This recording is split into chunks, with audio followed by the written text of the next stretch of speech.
This is Defenders TV Podcast, episode 44, and we're back looking at Agent Carter, Season 2, Episode 1, The Lady in the Lake.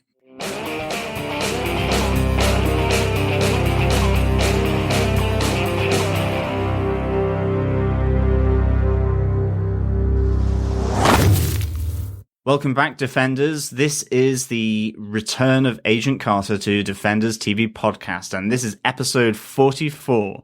We're delving into season 2 of Agent Carter, and this, the first episode, The Lady in the Lake. I am your British broadcaster, John, the JBC. And I'm your binge-breaking podcaster, Derek. And joining us for this season of Agent Carter is our fellow podcaster from Defenders TV Podcast. Hey guys, it's Chris here. You may remember me as the Easter egg hunter. Welcome, Chris. Welcome to Agent Carter. Yeah. Absolutely. We are going to be ice-breaking in this episode, discussion of Agent Carter. I was going to say Cajun Carter then, thinking for our Mexican followers on the podcast here. Maybe next season she might travel to New Orleans and have some Creole and Cajun food maybe, but this time she's in LA. Yeah, we're West Coast bound, yeah. So it's palm trees, flamingos, and heat waves. Or ice waves, depending on what you... Or ice waves, yeah, exactly. Bit of ice breaking in 35 degrees Celsius heat. Absolutely. So yeah, great to be back with Agent Carter. And of course, we're just off the back of looking at Jessica Jones on Defenders TV Podcast. Obviously released all on Netflix back in November of last year. We're now moving into an episode a week of Agent Carter Season 2 on Fox TV in the UK and Ireland. If you want to follow us and join us and subscribe to the podcast, just go on to defenderstvpodcast.com/iTunes and subscribe to the podcast there. You can also search Defenders TV Podcast on any other good podcast catcher as well, such as Beyond Pod, Podcast Addict, Player FM, and Stitcher. Subscribe there, leave a review, to help spread the word of Defenders TV Podcast and our discussions of the Marvel cinematic and TV universe and worlds.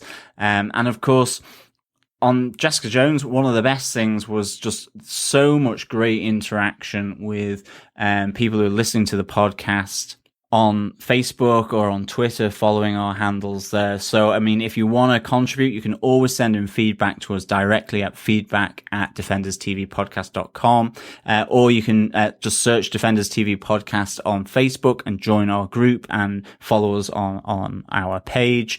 That there'll be discussion items there across the whole Marvel area, but anything on Agent Carter, of course, you can post it there. And of course, @DefendersCast is our Twitter handle, so you can interact with us there, where we will also be live tweeting every Thursday for Agent Carter at 9 p.m. on Fox TV UK. But I think with that, we can move into our discussion of Agent Carter. And just for anyone who's new joining us, we do our 5 points. So each of us will go through our 5 points that we pull from the episode. It could be a scene, it could be an Easter egg. That's normally in Chris's realm. It could be just some dialogue. It could just be some awesomeness that happened, or it could from time to time be something maybe less awesome and not so awesome. But at the end of that, we will round up the episode as to whether we defend or not. So I think with that, Derek, do you want to fire off with a little introduction of Agent Carter Season 2, Episode 1, The Lady in the Lake? Yeah, absolutely. So slightly differently to the US, we got the first episode broadcast on its own on the first night on the 28th of January. So we'll be covering the episodes once a week. There's 10 episodes this season. So first episode, Lady in the Lake, was written by Brant Engelstein, who wrote the excellent The Blitzkrieg Button, episode 4 of season 1 of Agent Carter, one of my favorites, definitely. It's also directed by Lawrence Trilling, who has directed episodes of Alias, Roswell, Scrubs, and more recently Parenthood. So a good working director, and who also directs episode 2 of this season of Agent Carter. John, do you want to kick us in with telling us what we got in the episode? Sure. The fugitive Dottie Underwood is apprehended by Agent Peggy Carter and Chief Jack Thompson in New York.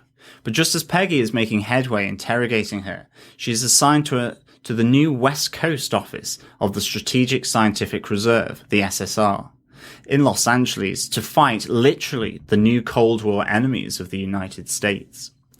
Newly installed as the chief of the LA SSR office, Daniel Souza needs help with a case that involves a mysterious lady discovered in a frozen lake, just as temperatures head north of 35 degrees Celsius.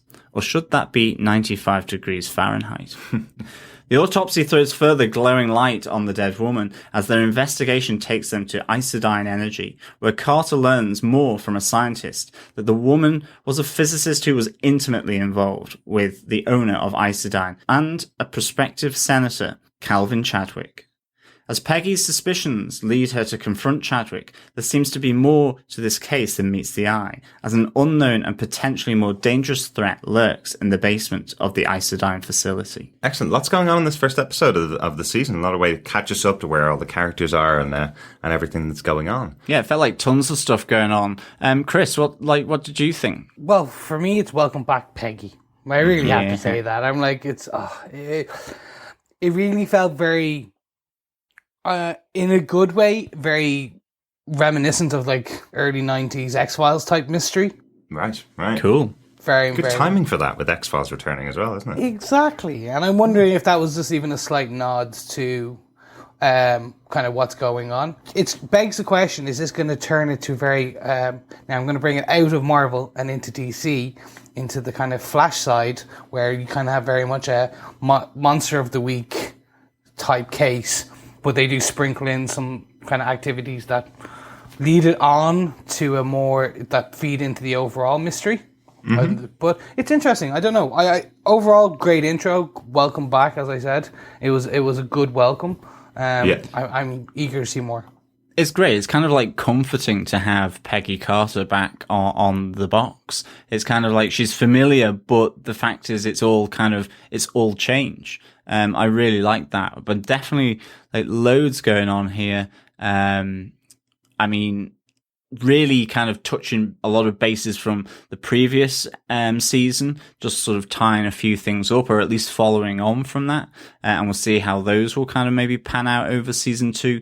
But then also, you know, the start of introducing this new West Coast world from the brash New York to the glitzy LA kind of scene. And that's really good. And I'm wondering whether, you know, has Peggy's hat been replaced with the sunglasses on this, you know? Yeah, absolutely. No, really, really good to see everybody back, and great to see, obviously, Jarvis and Peggy back together on screen to get to again. They were fantastic in season 1 and really good to see them back in season 2. So yeah, like a warm, comforting blanket of I don't know, spooky, freaky stuff, all happening at the same time. Really enjoyable. There's another X-Files reference, spooky.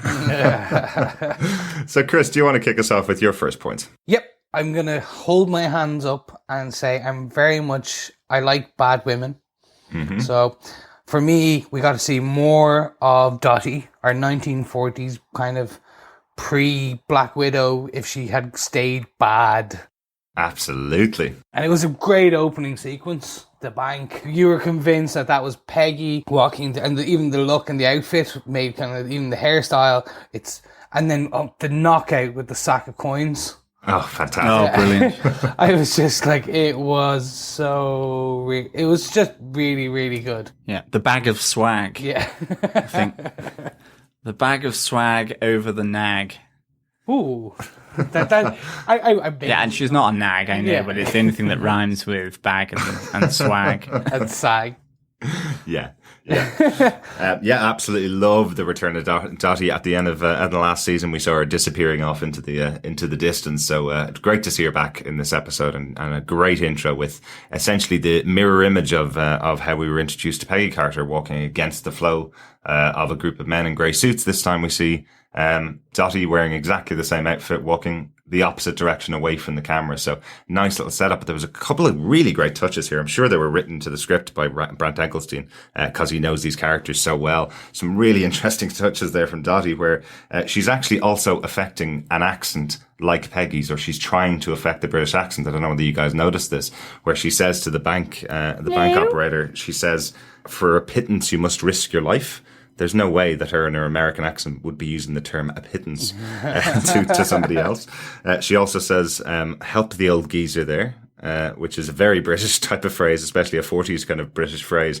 So I love the fact that not only is she just emulating Peggy, she said to her that she really wants to be an agent of the SSR next time she comes back. She's also trying to affect the accent and trying to be exactly like Peggy. And even to this stage, as you said, Chris, of complimenting Peggy on her new haircut because she's tried to get the exact same haircut that Peggy had in the first season.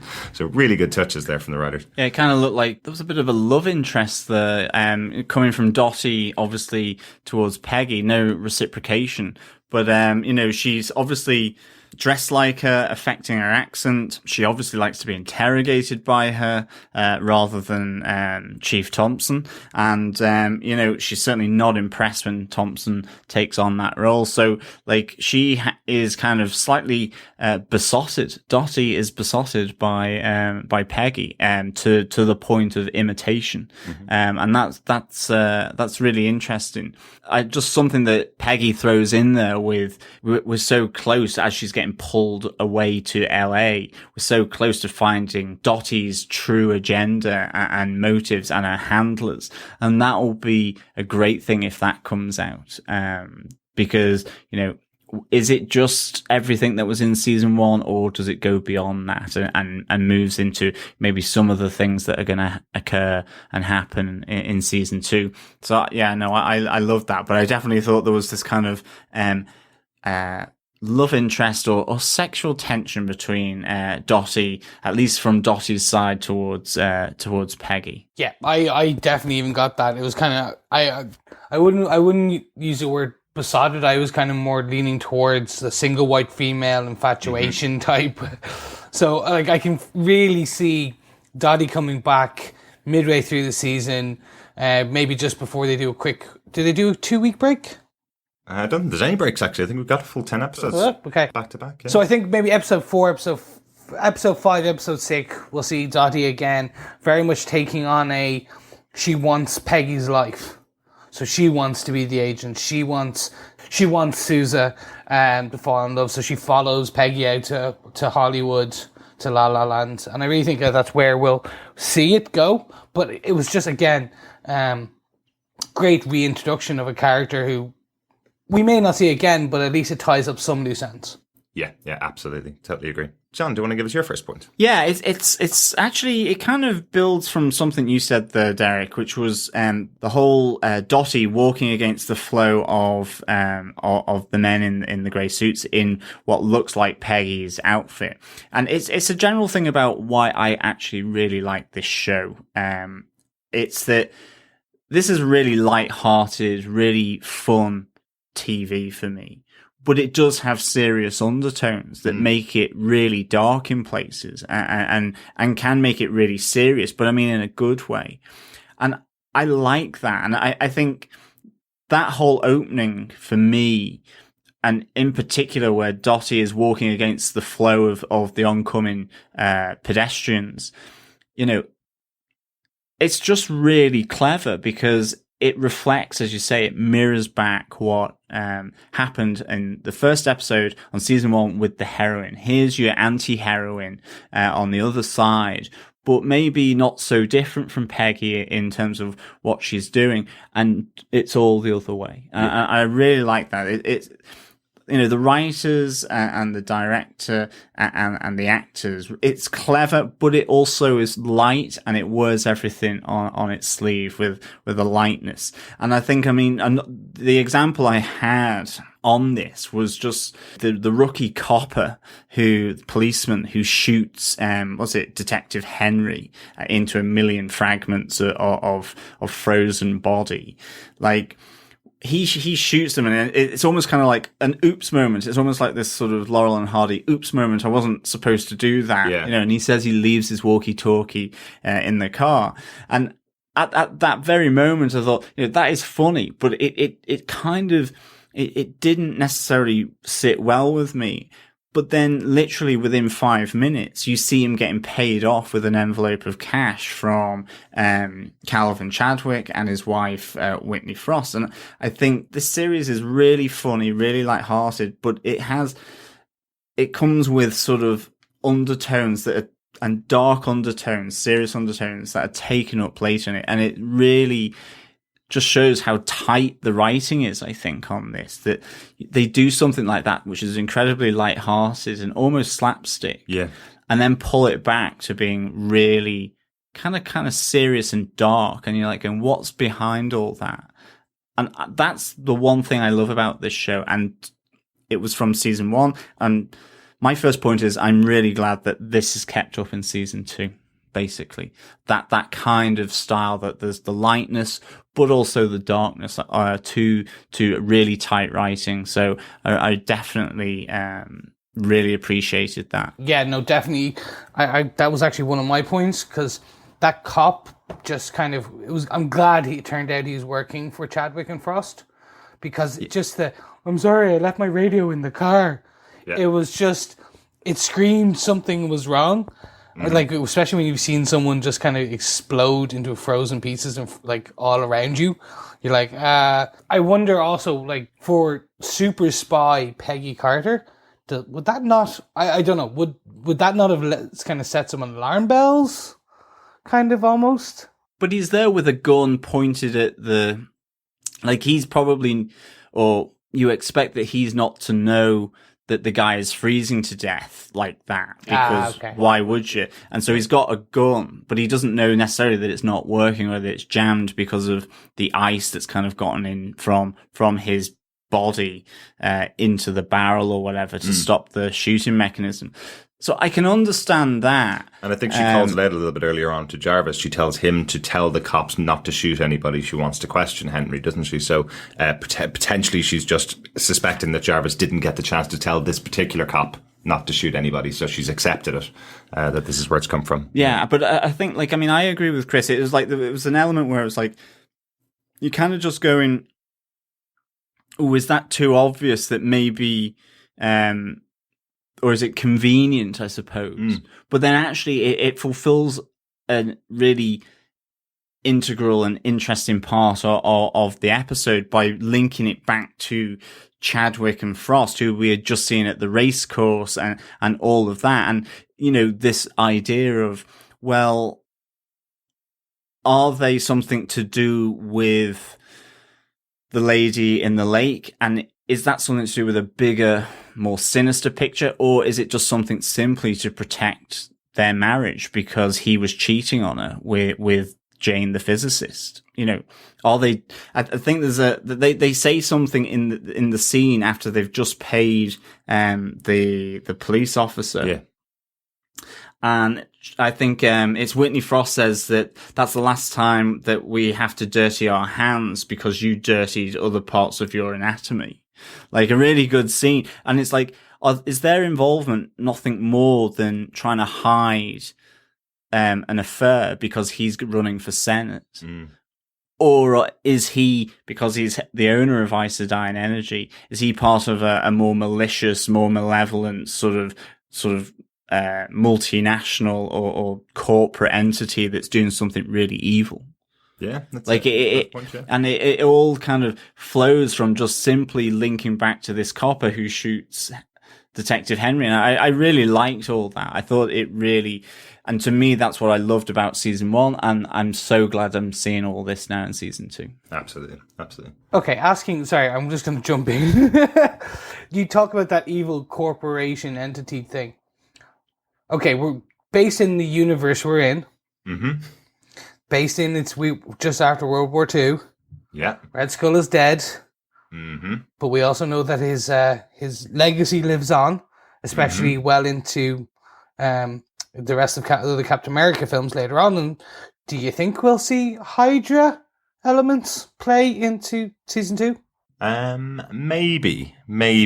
But remember, Hydra weren't discovered until Winter Soldier. So I'm wondering if you're really playing the long game on it and saying, okay, we're going to call these guys Hydra, and saying that they're infiltrating the SSR even before S.H.I.E.L.D. is around, might be a bit early to do that. There are some other organizations that are out there that have been around that kind of length of time, some other shadowy organizations that would have connections to S.H.I.E.L.D.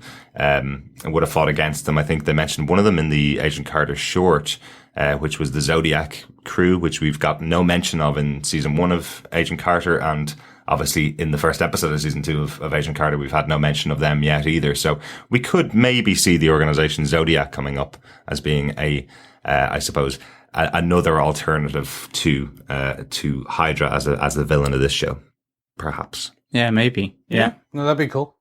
Derek, what's your first point? My first point is going to be another one of the intros of one of our favorite characters, the intro of Daniel Souza. I loved him in season 1, and I'm loving the change they've made to him in this season. Gone are the cardigans; they're out the window this time.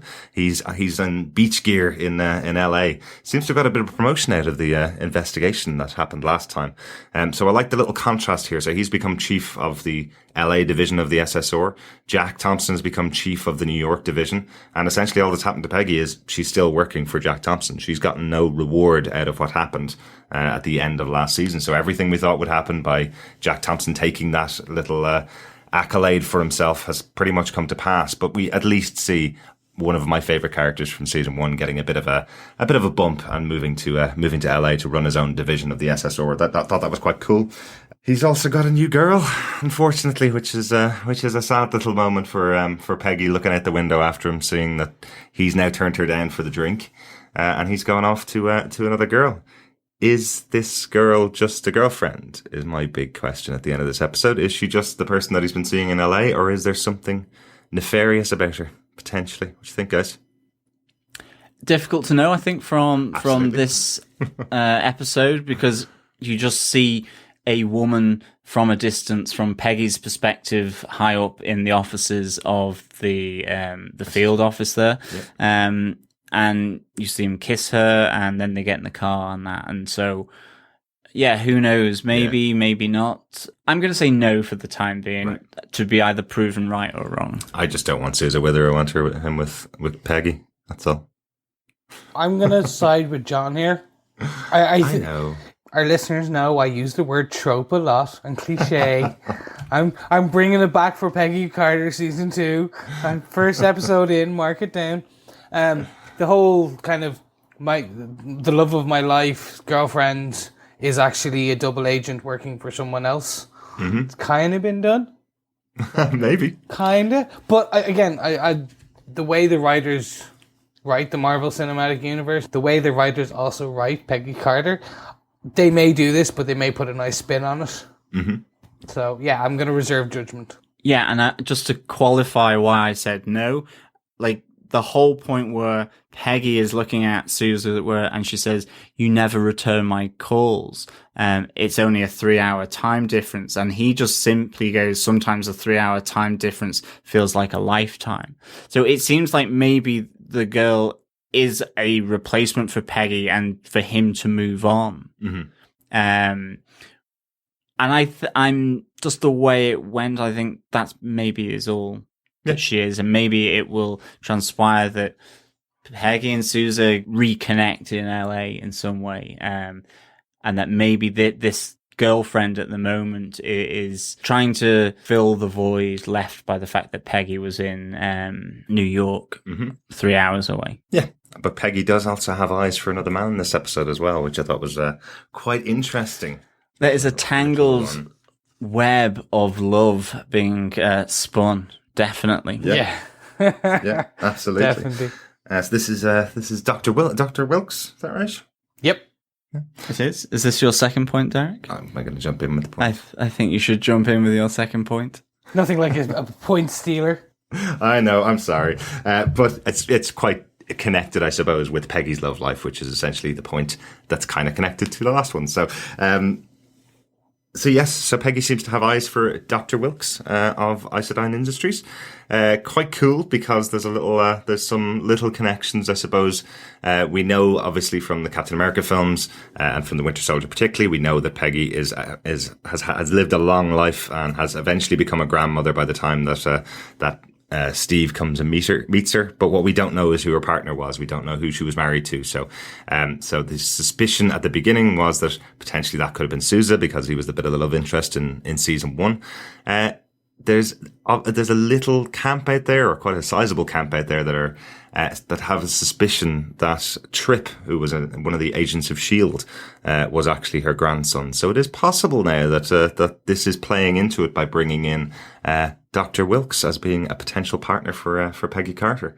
I don't know whether we're going to get an answer to that throughout this season, but pretty cool to have another love interest in there for her. It definitely looked like there was some kind of connection, especially under the flyover, where she's telling him to stay back in a very sort of sultry, breathy way. I thought so that was quite nice, and like he's obviously, you know, he's trying to get her drunk on the first time he sees her with the ethanol, which I thought was quite good. You know, ply with alcohol so that he could sort of schmooze her, and of course then.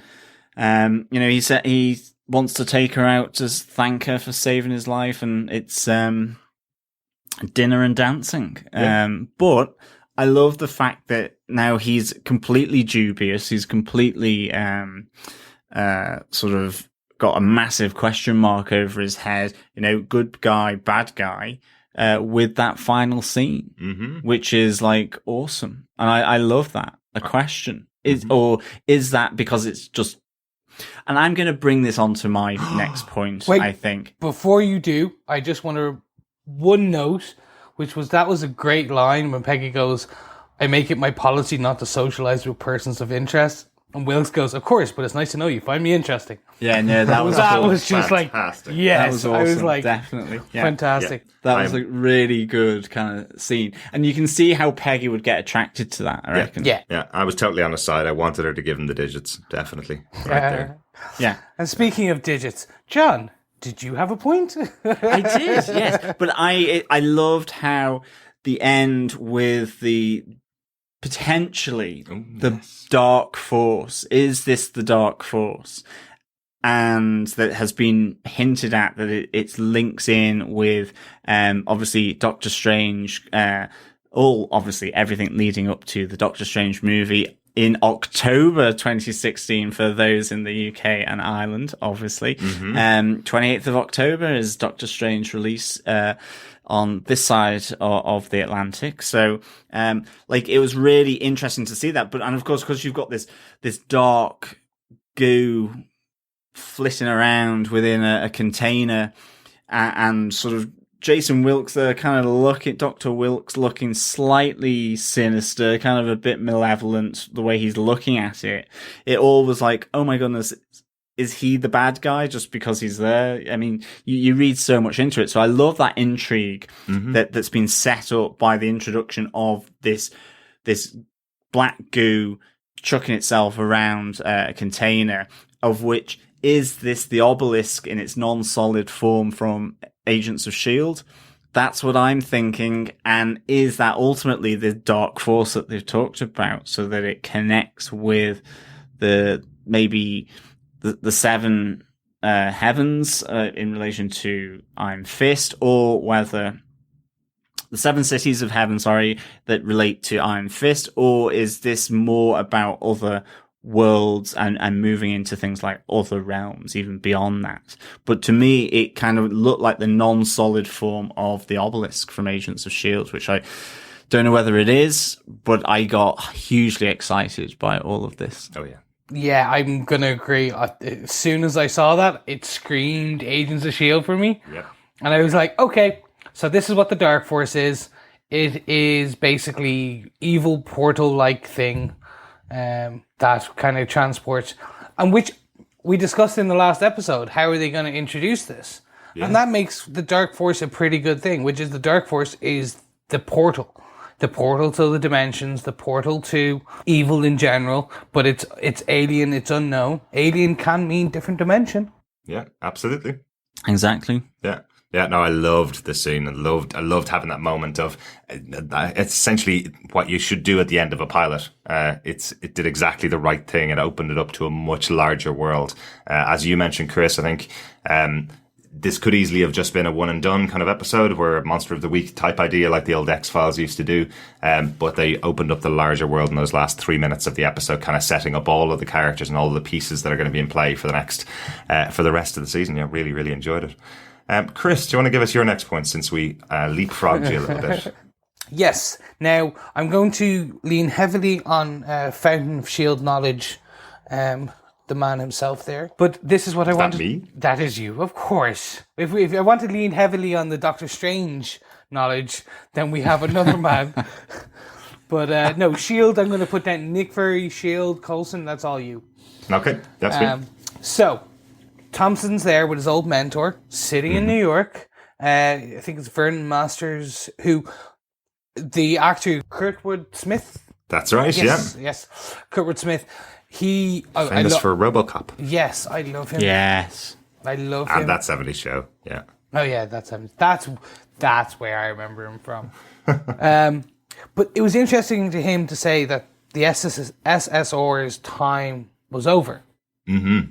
So, do you think that they're setting the stage at the beginning of the season now, that by the end of the season, that we may have some kind of early Shield creation, that they'll show this scene from the Easter egg, from the short, and then season 3 is the fledgling beginning of Shield. It's very possible. Yeah, I know we've seen in Agents of S.H.I.E.L.D., the TV show, I know we've seen some of the buildings that the guys use, some of the bunkers that they use have the SSR stuff all over in the background. So there's definitely quite a heavy connection between the SSR and S.H.I.E.L.D.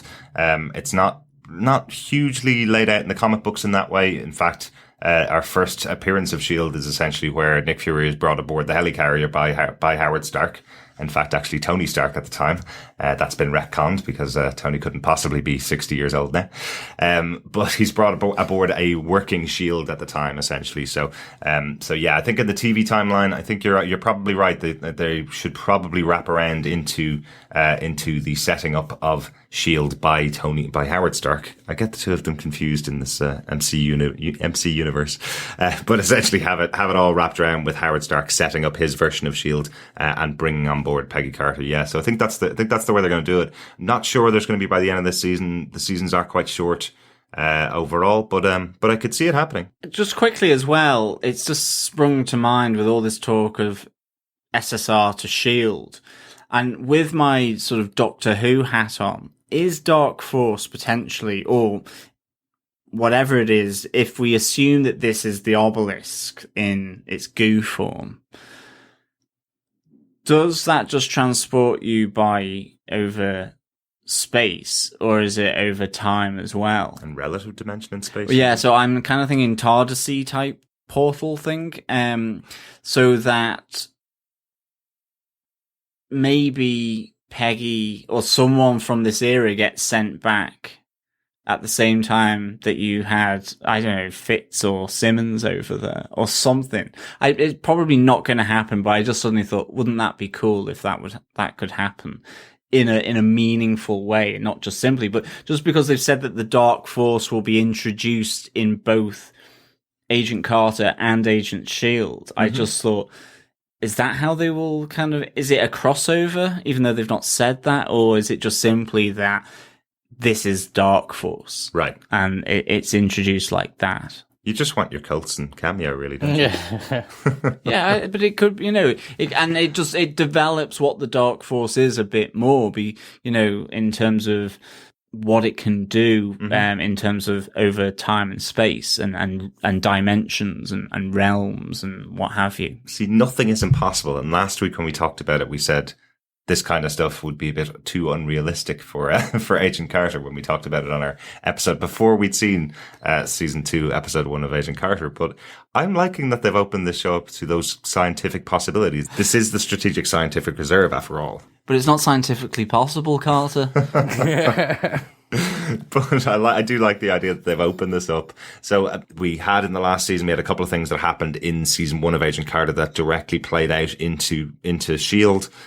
We had a crossover episode where you had the opening of the episode with Peggy and the Howling Commandos finding an item and that being shown in S.H.I.E.L.D. So it's possible that this is just an element of how the obelisk is developed or is formed, and that's all we're seeing. We may not have that crossover where someone comes back in time to them, but yeah, I'm always open for a Coulson crossover. That'd be quite cool. Yeah, no, absolutely. But perhaps, okay, so in Agents of S.H.I.E.L.D., the Dark Force is a way to transport from what we believe was planet to planet. Mm-hmm. What if it's not? So what if the introduction we actually had in Agents of S.H.I.E.L.D. is dimensional? So when the guy Fitz Coulson and Simmons have gone over, they've actually gone interdimensional. The big bad that has returned back to our dimension. Mm-hmm. Hope you're caught up on S.H.I.E.L.D., listeners. Okay, you've had time, people. I'm sorry. If you haven't caught up at this point, it's not my fault. But okay, so someone has returned. But do you think that actually could be the introduction? So that's really a nice way of introducing the magic in that it's not that fantastical.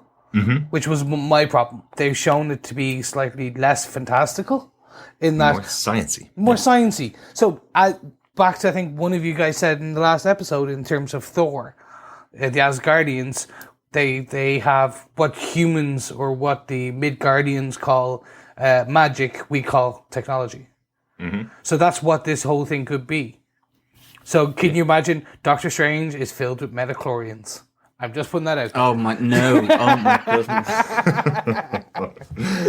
If that happened in October, I would leave the cinema and drink heavily for about the next 5 hours.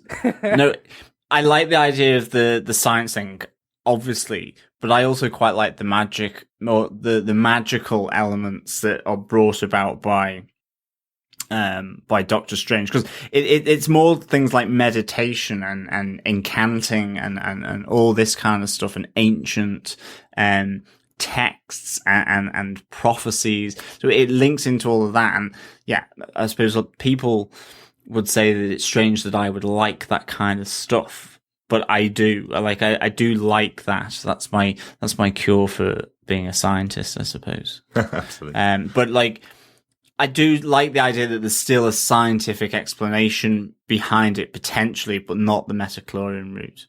Like, as long as it's done in a way that isn't that dreadful. Yeah. Quite frankly.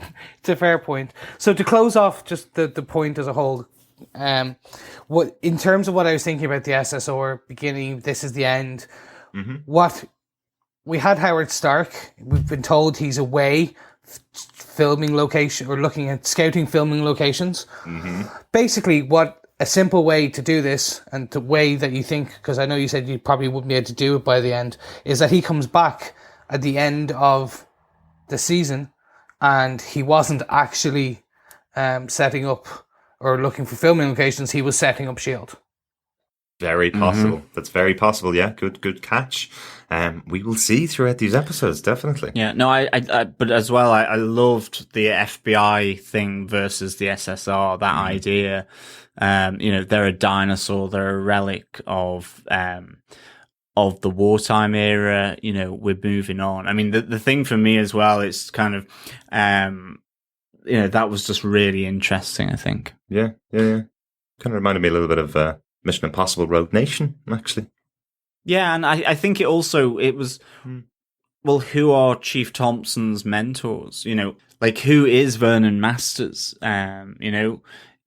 He's obviously FBI, but, he talks about there are, very powerful people that wanted that safety deposit box item back, and they have even more powerful allies. And it, does this link into what, Chris, you were saying before, which is this a Hydra thing? Is this, all these forces ranged against the SSR to destroy that, not knowing that S.H.I.E.L.D's in the process of being formed, and that's kind of the response to this kind of threat? Like, that's a really interesting little potential hook as to, who is Chief Thompson? What really then is lying behind him? Is he totally above board and on the level? He's obviously got some very powerful friends in Vernon Masters, so that I really liked. So Derek, what's your next point then?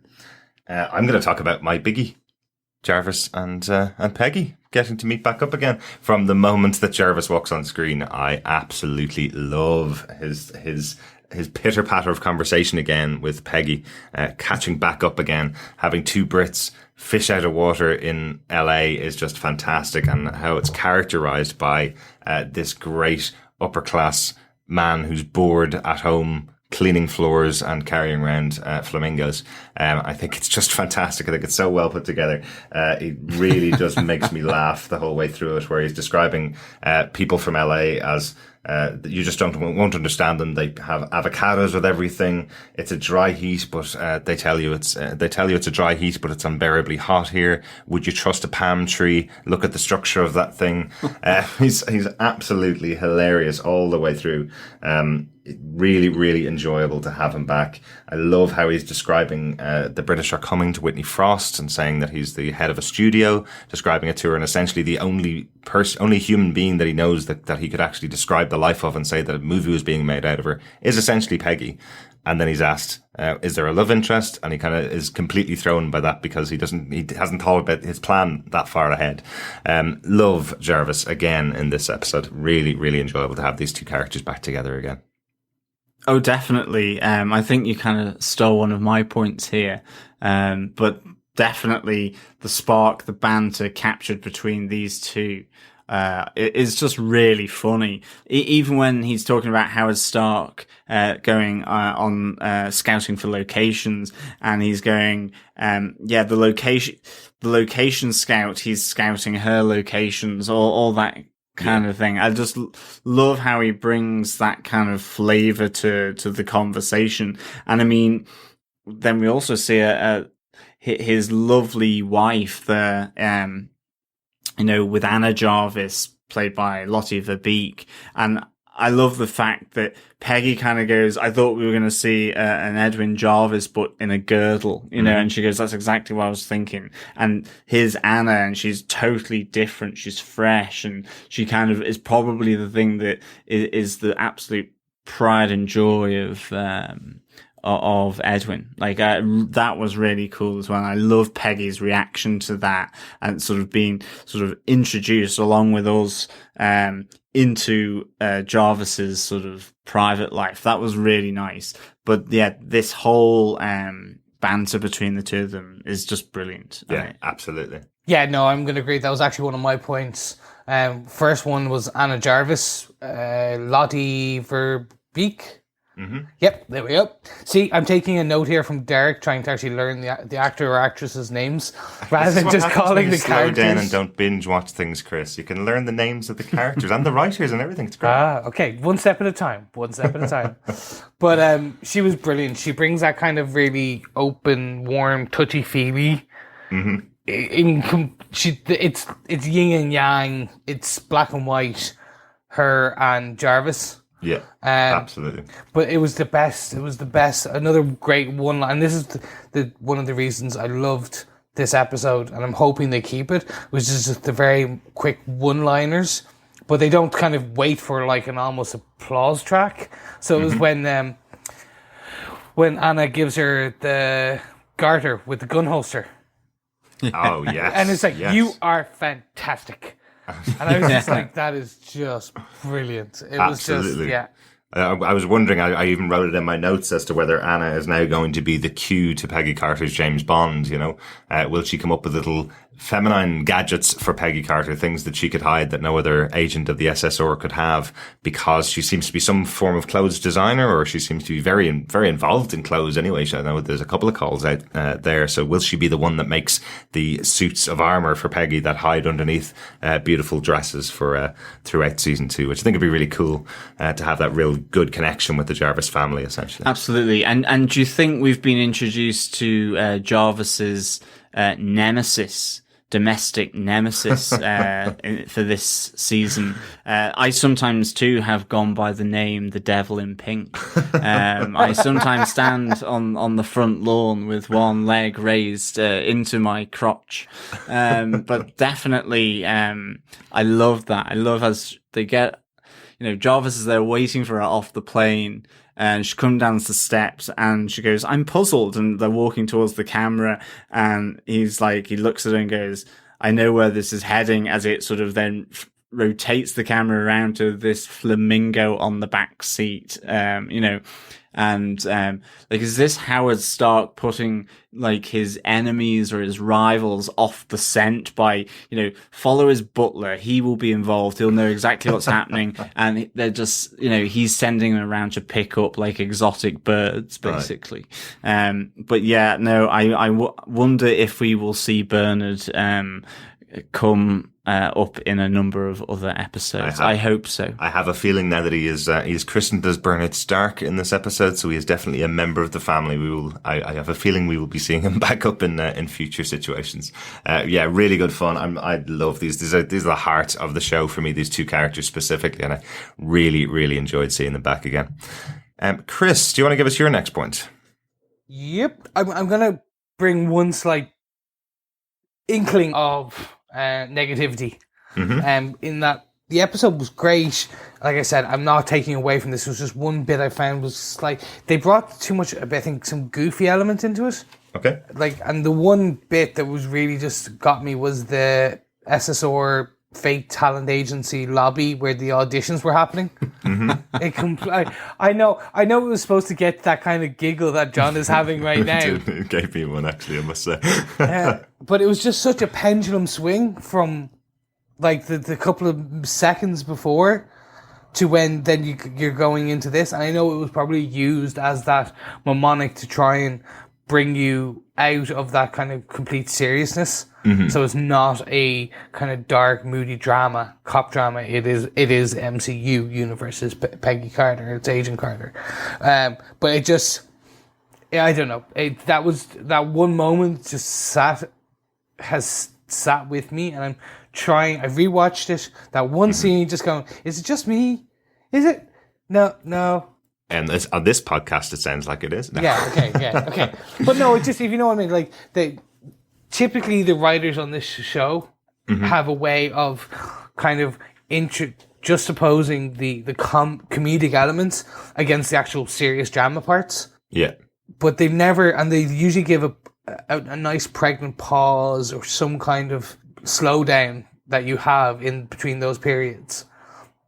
With this, it was just very much okay, we're being serious, we're in the car, we're talking, boom, okay, there's a comedy, funny element part, and then straight away you're back to a serious part, because then she sees Sousa upstairs. Yeah. And I'm like, oh, okay.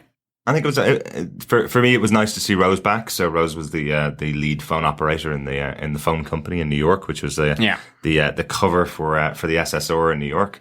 And here she's the receptionist in a talent agency. But what I actually liked about the scene, okay, so the dancing of the two young girls was it was funny, but I actually liked Rose's response at the end when she kicks them out, essentially, where she goes, "We don't even have a sign up. We have the wrong directions in the phone book, yet these people still keep coming to our talent agency." I think that's really funny, and I think there's a good little commentary on the type of people that are in LA, in Hollywood, or Hollyweird, back in the 40s, where everybody thinks, I have a talent, I can be in a movie, I can be in a television show, all I need to do is go down to this talent agency and set myself up. I just think it's a nice little touch. It's just setting us up for the kind of environment in LA, really. Yeah, it's a fair point. I'll give you that. I'm just saying, I'm expressing my opinion. But I want to hear what everyone else says. I liked it. I thought it was just, to me, it was, that's how you roll on the West Coast in LA. It's like in New York, it's the secret entrance is through a telephone operator's office. In LA, it's I was going to say recruitment agency. I mean, a talent spotting agency. Yeah. You know? Yeah. So I mean, that's all I thought really on that. Yeah, and I will say, Chris, if that's going to be something they use every episode to introduce you to the SSR, every time Peggy comes in, there's a different act in the lobby. Yeah, okay, I jump off that pretty quickly. Okay. But let's see. Yeah. We'll wait till. Let's see. Although, if we've got dancing monkeys in the next episode, and the episode after that it's a trapeze act with no trapeze or something, I'll see how it goes. Definitely. With you with dancing monkeys, because who doesn't love dancing monkeys? But, Well, of course. But when you go into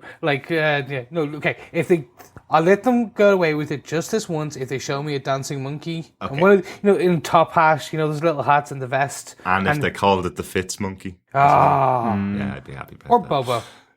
John, do you want to give us your next point? I do. It's the autopsy. It's the glowing body. Oh, yes. That was great. I loved it.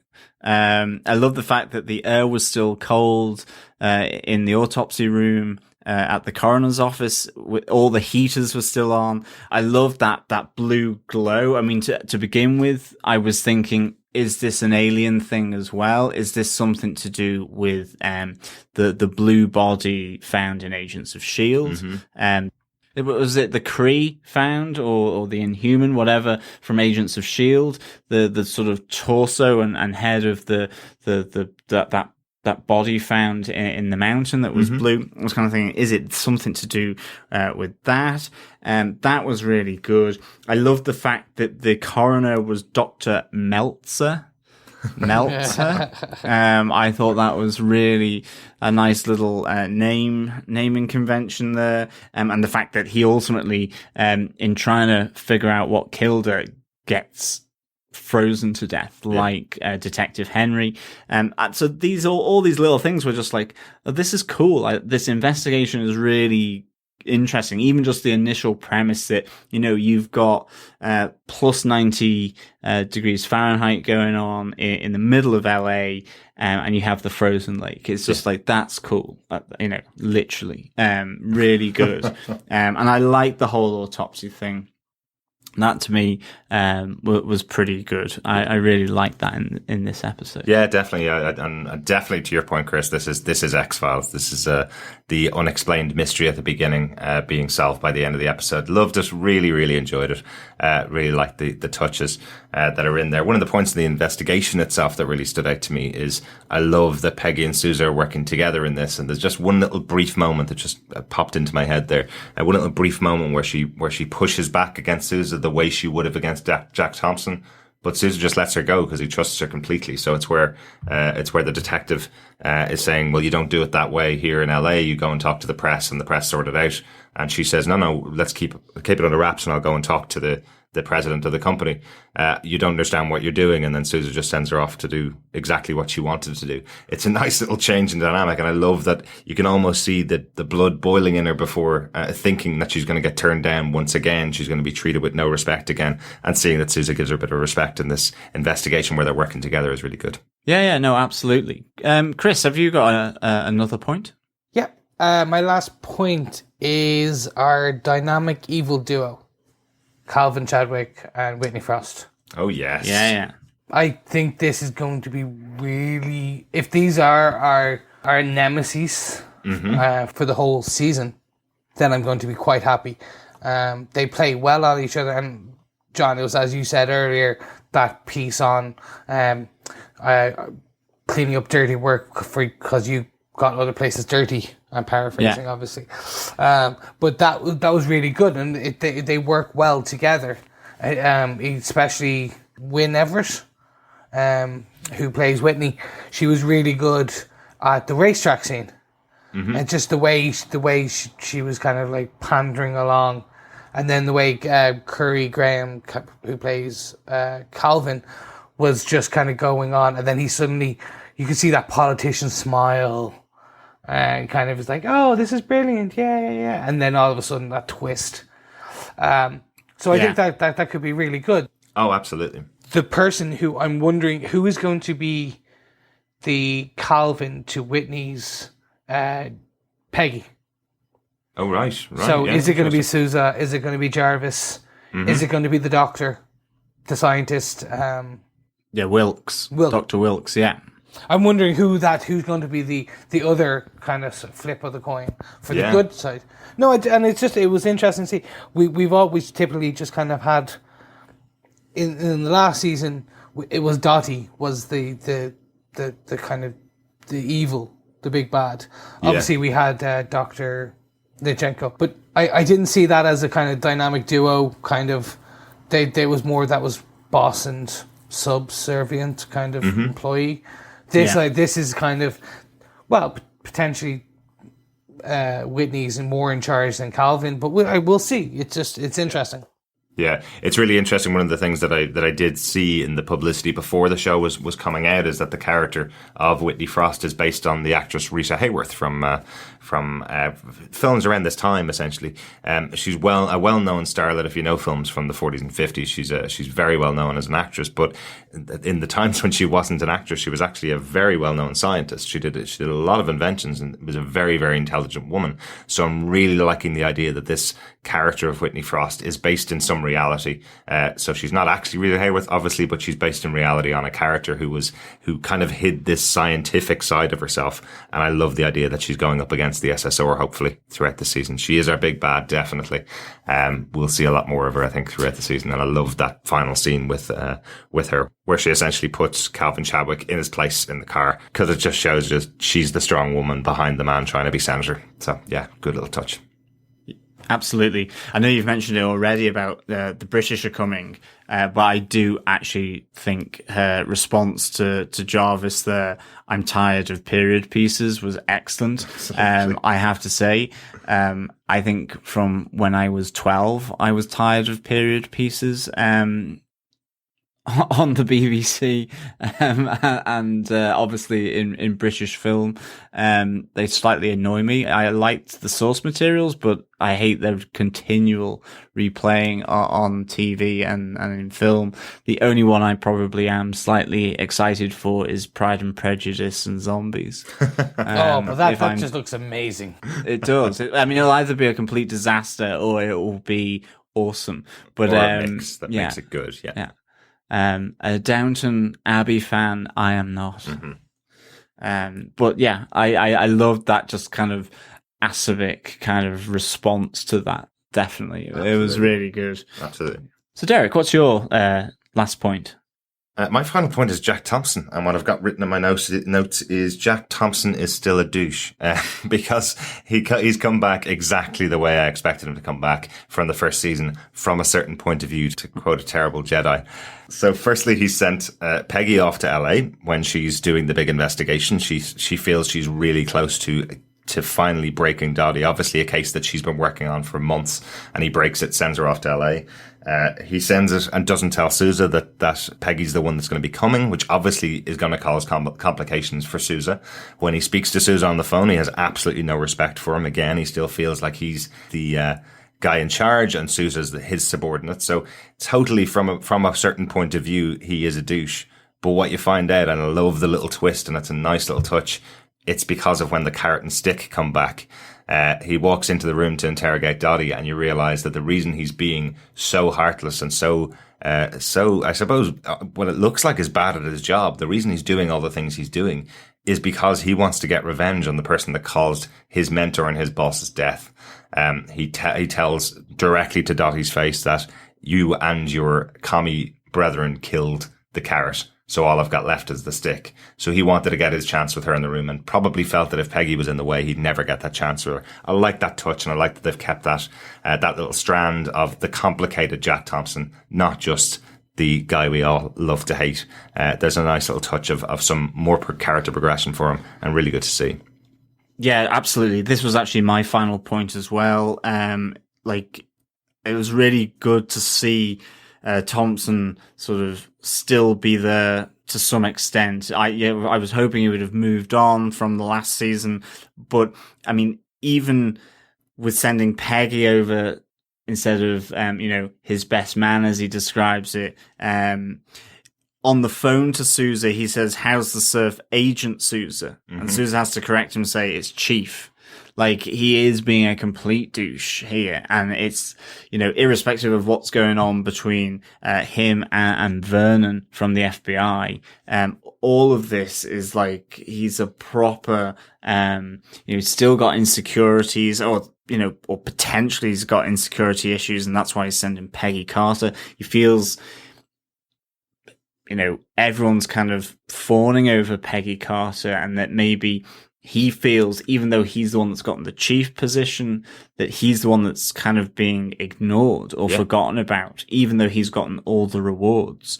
And I think that comes very much across, like, from Peggy saying, are these still insecurities? You know, don't put them onto me. I've got it almost, in terms of when she's interrogating Dottie. So I liked all of that a lot. And I liked anyway how this episode just had those lovely little connections with season 1. Absolutely. Or, you know, back to season 1, especially the carrot and the stick bit. That was pretty poignant, I thought. Yeah, definitely. To Chief Dooley. Definitely. Well, that's kind of our top 5 points for the episode. Chris, do you have any notes you want to go through? I just want to point out what I think was perhaps the best line of this whole episode, which is Jarvis saying, "Aside from danger, my middle name is Charm."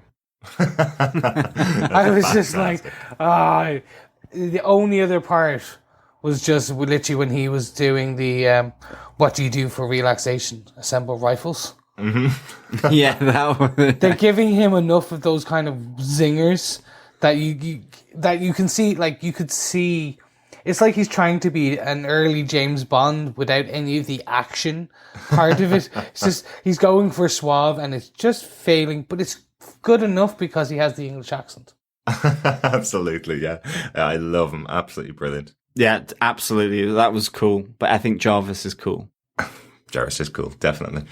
John, do you have any notes about the episode? Yeah, I do. I think one is I was wondering if there was any significance that, you know, safety deposit box number 143, and the pin with the kind of the A. Yeah. Like that, you know, no owner on the bank register. So I didn't recognize the pin. I wondered if there was any significance to its location in the bank or something. But like that is, I don't necessarily fully understand yet, and hopefully that's going to come out anyway. Yeah. Because as well, we see that the FBI takes that. So, you know, the FBI has taken Dottie and the pin and has talked about powerful men that own that pin and even more powerful allies. So that's really nice, building that aspect of the show. Yeah, absolutely. It feels like there's going to be a bi-coastal kind of investigation going on, stuff going on in LA and stuff going on in New York, and potentially they may merge as well. So yeah, we definitely don't know a huge amount about what's going on after that bank heist, but we'll definitely see more, I think. Yeah, no, I agree. It's just going to be one of those, I don't know, I'm hoping they won't drag that out too long. Because I'd like to see it revolve. Okay, not in episode 2, but maybe episode 3. They resolve what the pin is, who the pin is, because I think it would be fun. What we don't want to see is Peggy flying back and forth consistently. Yeah. It's like, today I'm in New York, now I'm in Hollywood, now I'm in New York. And now I'm sleeping because I have jet lag. Yeah, exactly.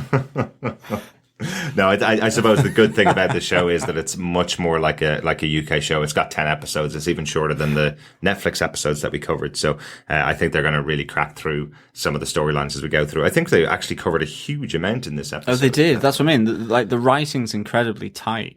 I think one other line that I loved from this episode as well, my final note, is definitely when Peggy says to Rose, "How is everything?" And she goes, "Everything is after the first door on the right. You can't miss him." Yeah. Like, I thought that was just a really nice little touch from Rose to Peggy. Absolutely. That, you know, her man Sousa is still there and you can't miss him. And just proves that all the girls that worked at the desk in the front of the office knew exactly what was going on behind doors there as well.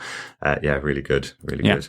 Derek, have you got any notes? A few notes, actually, that we haven't talked about. So just quickly, the mention of Tales of Suspense, which I thought was quite interesting. That's one of the movies that Whitney Frost starred in that you could actually see in the background on the marquee. Tales of Suspense is quite a famous Marvel comic book series. It's in the vein of Strange Tales, came before it, and had the first appearance of Iron Man in it, which I thought was a nice little touch there from the creators. I love the lab technician who suddenly has a complaint about his job and the fact that nobody treats him with any respect right in the middle of a case. Nice little touch. I never get invited to the parties. No. Love that. I'm sure we're going to hopefully see Dr. Sambly in future episodes coming up, I think. A couple of the little things. The receptionist of Iodine Industries made me laugh Oh, yes. heavily Oh, my with, goodness. Is there anything else I can help you with? Oh, that was superb. A great reaction from Peggy as well, going no, and just walking past her.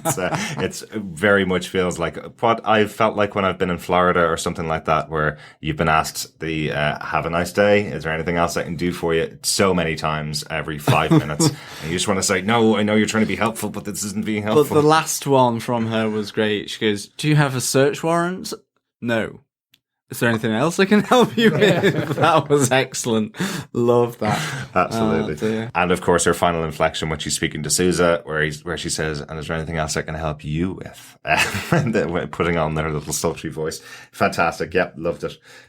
On that note, Chris, do you defend this episode of Agent Carter? I do 100% defend this episode. Aside from my one slight negative, which I'm giving them benefit of the doubt. It returned with a nice new location, some new characters. I got huge enjoyment, as you guys said, and the same as for myself, seeing Peggy and Jarvis reunited. It's left so many open questions that I really want. I'm itching to watch the second episode already. So sad that we only got the first one over here in one night, isn't it? That's another point. I'm really interested why that happened. Because it means now we'll be 2 episodes behind the States consistently. Yes. So I have to be very careful when I type Agent Carter or look at Agent Carter or do anything Agent Carter related on the web. I know. Try running the Twitter account from Chris. But I'm going to say, look, the biggest reason I love this was the introduction of the Dark Force. It's a good intro. It was enough that it left me chomping. I want to know more. It's got my brain fired up as we talked about. But yeah, no, it's they just the only bit they need to temper the comedic swings and drama. But other than that, yeah, no, I would give this a really good rating, and it's a must-watch if you enjoyed season 1. Derek, do you defend this episode of Agent Carter? I certainly do. It's like stepping back in with friends again. I loved the first season, and I was quite surprised at loving it as much as I did. And I just feel like I'm ready for a little bit of a break after Jessica Jones, which I adored. I really, really enjoyed Jessica Jones. If you've heard our podcasts about it, you can tell that. But I needed something with a little bit of a lighter tone. Agents of S.H.I.E.L.D. has gone quite dark in itself, so it's not bringing the lightness of tone every week that is being provided now by Agent Carter, and I'm delighted to be back with all of these characters. Some great new characters, some really intriguing storylines, and yeah, some great performances from these characters who know their value, to use the phrase, really, really well now. So great to see them all back on screen. Really enjoyed it. John, do you defend this episode of Agent Carter? I do defend this episode of Agent Carter. I really seriously loved it. I actually watched it twice, and the second time it just was even more thrilling and great for me. So I think that's why I'm going to give it as an amazing opening. I'm actually giving it 4.5 Pink Devils out of 5. I love the writing. As I said, it brought me back to season 1 with just the comedy, the lightness. Not only that, but the banter and the spark between obviously Jarvis and Agent Carter. The Dark Force made me squeal with delight at the end, and it made me squeal even more with the fact that the tension with Dr. Wilkes and Peggy Carter. You know, who is he? Is he going to be bad? Is he going to be good? Who knows? I loved that we had a nice little sort of nod back to Chief Dooley with the carrot and stick. We had Dottie. We had Thompson being a douche. Like this was like having a nice family or friends over for dinner or something. It was relaxed. It felt chilled. And maybe that is a bit of a function of having done 13 episodes of Jessica Jones. But this to me was perfect Agent Carter. It sets up loads for this season to come. It introduces Chadwick and Whitney Frost, which were great. introduces obviously the Dark Force, and yet it still is tipping that Red Federer back to season 1.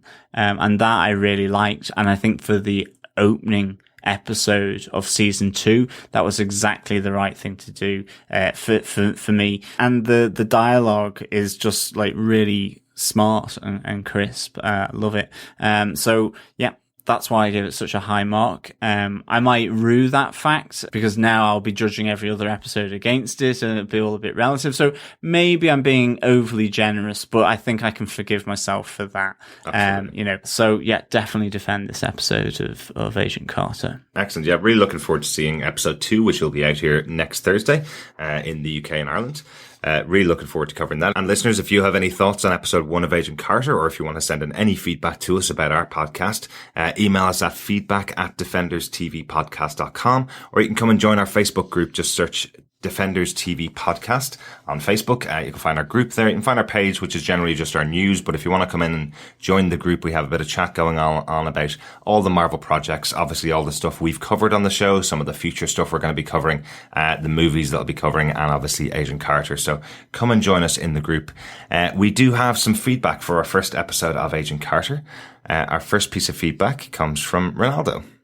Yeah, thanks Ronaldo for feedback. He goes, I'm just rewatching Agent Carter season 1 in anticipation for season 2 in a few weeks. I must admit, I enjoyed it far more now than when I originally saw it when it came out. I think initially I was not used to the 1930s setting, but now it actually looks quite cool. Dr. Faustus isn't as terrifying as Kilgrave, but his mind control is still impressive. The Marvel balance of humour, action and suspense is spot on, and though it's more in keeping with family-friendly ABC network as opposed to Netflix, the violence and gore, the amputee, is still present. Also, loving Dottie, how kick-ass is she? Can't wait to see more of her in season 2. Thank you for that, Ronaldo. I mean, yeah, I definitely get that. I think sort of rewatching some of the episodes again whilst we were discussing season 1 of Agent Carter on the podcast last time, like other things pop out at you that just show, I think, just how great the show is and what it's trying to do. And definitely it has all those elements that the Netflix shows have, just in different ways or in different proportions. Yeah, I agree. I think Dottie also, just as much as Kilgrave or anything, is a really classic villain of Marvel. And she mirrors and complements Peggy Carter really, really well. Definitely. Absolutely. Yeah, really looking forward to seeing more of her this season as well. Yeah, no, completely agree. I really still see them. I know we're still set in the same MCU. I still see them as very much two different properties in that the tone. We talked about this on our kind of Jessica Jones finale, and Derek, I think the more I've thought about it, the more I think you're right. Jessica Jones was a certain type of something. It was dark, it was gritty, it was emotional, it was action-packed. Daredevil was action-packed, but the action in Jessica Jones was just a different animal, and I think Agent Carter's a different animal. I would call it it's a gateway, it's an entrance. Definitely. To MCU. Yeah. Yeah, much like a gateway drug, you will not stop watching the rest of the MCU. Nope. As well. Look at us. Then you'll start podcasting about it, tweeting about it. Yeah, it's just yeah. We've got our movie tickets booked for everything up this year, don't we? As well? I'm camped out for Doctor Strange already. Yeah, I know. Live from Cineworld on Parnell Street. It's John.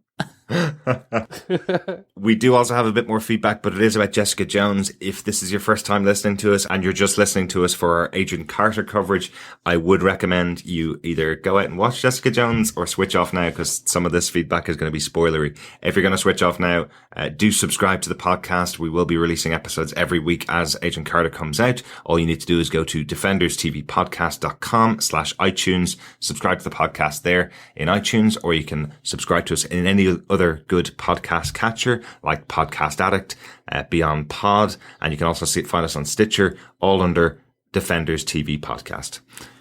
So this is going into Jessica Jones spoilers.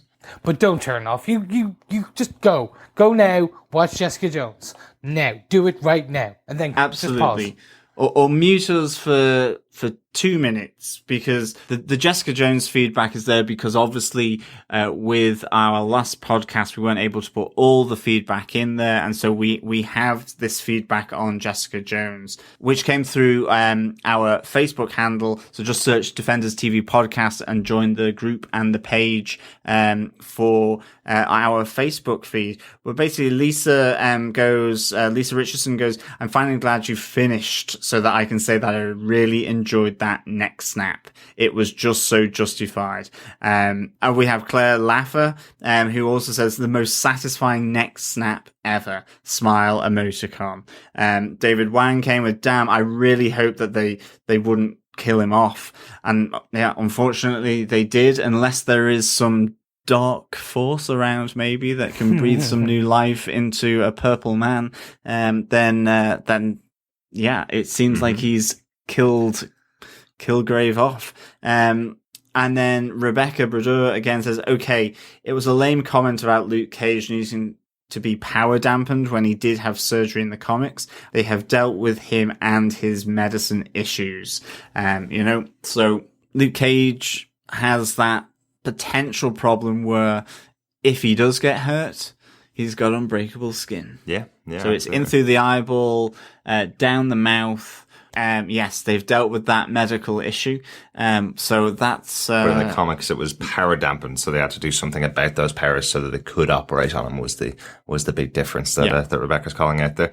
Thanks for all the feedback. Really good to hear. There's a little bit of other feedback about whether Jessica flies or jumps, but we're not going to reveal that until next week's episode, as the poll is still ongoing. So if you want to join that poll, hop onto Facebook and vote for Jessica Jumps, which is my side of the argument. Team Chris, she flies. Team Chris, she flies. Or you can choose, or at least on Facebook, Team John, which is like, either way, it's all right. She's still awesome. So again, thank you so much for listening to this, our first podcast looking at the new season of Agent Carter. We will be back in a week's time to go through and discuss episode 2, A View from the Dark of Agent Carter. So it's just for us to say thank you so much for listening. Provide any feedback, join in any of the conversation about Agent Carter or anything else about the Marvel Cinematic Universe, and we will hopefully have you listening next time. Long live the SSR. Is there anything else we can help you with? Bye.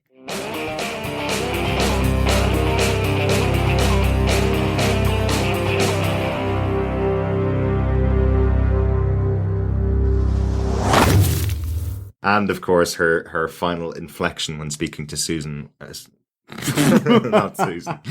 Sousa. This has been a Flickering Myth Podcast Network production. For more information, head over to flickeringmyth.com for more shows like it. Find this show in iTunes by searching for the podcast name, and head over to youtube.com/Flickering Myth to subscribe to the Flickering Myth movie show. We'll see you on the next podcast. Take care. Bye bye.